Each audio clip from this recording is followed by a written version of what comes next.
Hi ಎಲ್ಲರಿಗೂ and welcome back.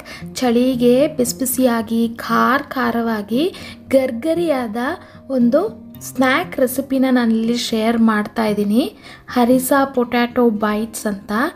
ಇದಕ್ಕೆ ನಾವು ಮೊದಲಿಗೆ ಹರಿಸಾ ಸಾಸ್ನ ಮಾಡ್ಕೊಳ್ಬೇಕಾಗತ್ತೆ. ಈ ಹರಿಸಾ ಸಾಸ್ ಮಾಡೋದು ತುಂಬಾ ಸುಲಭ. ಮೊದಲಿಗೆ ನಾನು 4 ರಿಂದ 5 ಬ್ಯಾಡಿಗೆ ಮೆಣಸಿನ್ಕಾಯಿನ ಬಿಸಿ ನೀರಲ್ಲಿ ಒಂದು ಅರ್ಧ ಗಂಟೆಗಳ ಕಾಲ ನೆನೆ ಹಾಕ್ಕೊಂಡಿರ್ತೀನಿ. ಅದನ್ನು ಮಿಕ್ಸಿ ಜಾರ್ಗೆ ಸೇರಿಸ್ಕೊಳ್ತಾ ಇದ್ದೀನಿ. ಜೊತೆಗೆ ಒಂದು ಚಮಚದಷ್ಟು ನೀರು ಕೂಡ ಸೇರಿಸ್ಕೊಂಡಿದ್ದೀನಿ.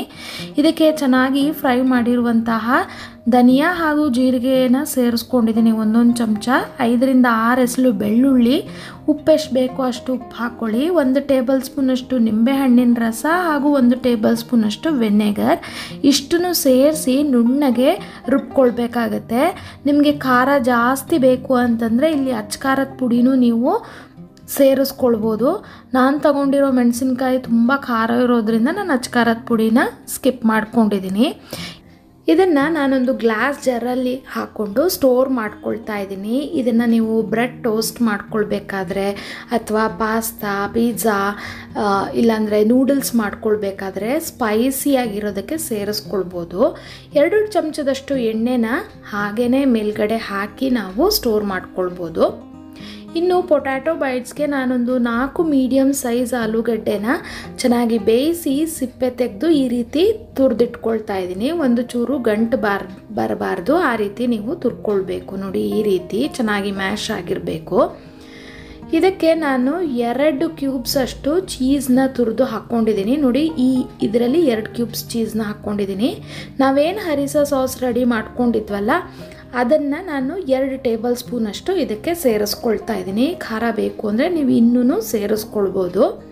ಇದಕ್ಕೆ ಅರ್ಧ ಕಪ್ಪಷ್ಟು ಕಾರ್ನ್ಫ್ಲೋರ್ಸ್ನ ಸೇರಿಸ್ಕೊಂಡಿದ್ದೀನಿ. ಕಾರ್ನ್ಫ್ಲೋರ್ ಹಾಕೋದ್ರಿಂದ ಒಳ್ಳೆ ಕ್ರಿಸ್ಪಿಯಾಗಿ ಬರುತ್ತೆ. ಇದನ್ನು ಚೆನ್ನಾಗಿ ಮಿಕ್ಸ್ ಮಾಡ್ಕೊಳ್ಬೇಕು.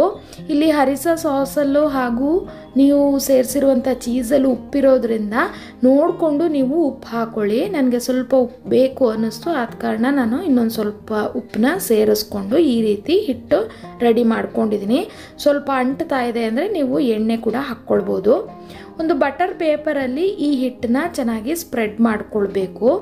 ನೋಡಿ, ಈ ರೀತಿ ದಪ್ಪವಾಗಿ ನೀವು ಹಿಟ್ಟನ್ನ ಸ್ಪ್ರೆಡ್ ಮಾಡ್ಕೊಳ್ಬೇಕು.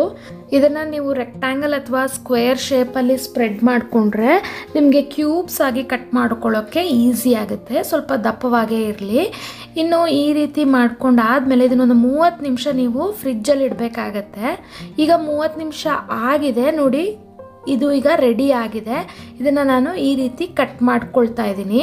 ನೀವು ಕಟ್ ಮಾಡಿ ಅದನ್ನು ಬಾಕ್ಸಲ್ಲಿ ಇಟ್ಟು ನಿಮಗೆ ಯಾವಾಗ ತಿನ್ನಬೇಕು ಅನಿಸುತ್ತೋ ಆಗ ನೀವು ಫ್ರೈ ಮಾಡ್ಕೊಳ್ಬೋದು. ಫ್ರೆಂಚ್ ಫ್ರೈಸ್ ಎಲ್ಲ ನಗ್ಗೆಟ್ಸ್ ಎಲ್ಲ ಇಟ್ಕೊಳ್ತೀರಲ್ಲ, ಆ ರೀತಿ ನೀವು ರೆಫ್ರಿಜರೇಟ್ ಮಾಡಿ ಇಟ್ಕೊಂಡು ಯಾವಾಗ ಬೇಕಿದ್ರೂ ನೀವು ಅದನ್ನು ಫ್ರೈ ಮಾಡಿ ಇದನ್ನು ಉಪಯೋಗಿಸ್ಕೊಳ್ಬೋದು. ನೋಡಿ, ನಾನು ಈ ರೀತಿ ಕಟ್ ಮಾಡ್ಕೊಳ್ತಾ ಇದ್ದೀನಿ.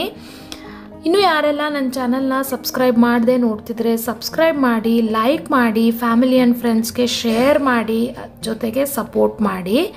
ಇದನ್ನು ನಾನು ಡೀಪ್ ಫ್ರೈ ಮಾಡ್ಕೊಳ್ತಾ ಇದ್ದೀನಿ. ನೋಡಿ, ಈ ರೀತಿ ಲೋ ಟು ಮೀಡಿಯಮ್ ಫ್ಲೇಮಲ್ಲಿಟ್ಟು ಎಲ್ಲ ಕಡೆ ಕ್ರಿಸ್ಪಿಯಾಗಿ ಬರೋ ತನಕ ನೀವು ಡೀಪ್ ಫ್ರೈ ಮಾಡ್ಕೊಳ್ಬೇಕಾಗತ್ತೆ. ಈ ರೀತಿಯಾಗಿ ಶಾಲೋ ಫ್ರೈ ಆಗಿ ಕೂಡ ಮಾಡ್ಕೊಳ್ಬೋದು, ಡೀಪ್ ಫ್ರೈ ಆಗಿ ಕೂಡ ಮಾಡ್ಕೊಳ್ಬೋದು. ತುಂಬಾ ಟೇಸ್ಟಿಯಾಗಿರುತ್ತೆ. ಈವ್ನಿಂಗ್ ಸ್ನ್ಯಾಕ್ಸ್ಗಂತೂ ಅಷ್ಟು ರುಚಿಯಾಗಿರುತ್ತೆ. ಮಕ್ಕಳಂತೂ ಇಷ್ಟಪಟ್ಟು ತಿಂತಾರೆ. ಅದು ಅಲ್ಲದೆ ಇವಾಗ ತುಂಬ ಚಳಿ ಇರೋದ್ರಿಂದ ಬಿಸಿ ಬಿಸಿ ಗರ್ಗರಿಯಾಗಿ ಇದನ್ನು ತಿನ್ನೋಕ್ಕೆ ತುಂಬ ಮಜವಾಗಿರುತ್ತೆ. ನೀವು ಕೂಡ ಇದನ್ನು ಟ್ರೈ ಮಾಡಿ. ಮುಂದಿನ ಇಂಟ್ರೆಸ್ಟಿಂಗ್ ರೆಸಿಪಿಯೊಂದಿಗೆ ನಾನು ನಿಮಗೆ ನೆಕ್ಸ್ಟ್ ವಿಡಿಯೋದಲ್ಲಿ ಸಿಗ್ತೀನಿ. Stay tune, stay connected. Thank you for watching.